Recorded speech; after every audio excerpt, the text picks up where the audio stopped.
નમસ્કાર દર્શક મિત્રો, પવિત્ર પુરુષોત્તમ માસ અંતિમ ચરણમાં છે ને આજે આ અધિક માસની કમલા એકાદશી છે। આવા પાવન દિવસે પુરુષોત્તમ રાયજીને વંદન સાથે જોઈએ આજના મુખ્ય સમાચાર।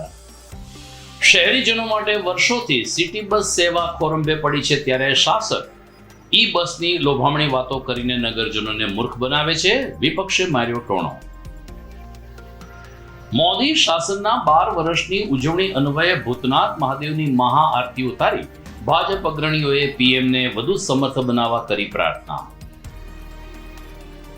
ગિરનાર જંગલમાં શાકાહારી પ્રાણીઓની ગણતરી પ્રક્રિયા પૂર્ણ, તમામ આંકડાઓ અને અહેવાલ તૈયાર કરી સાસણ મોકલવામાં આવશે।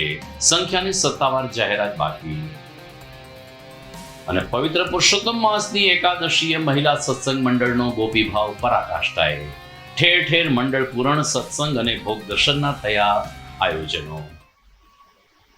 આ તમામ સમાચાર આપણે વિસ્તારથી જોઈએ તે પહેલા લઈએ એક બ્રેક।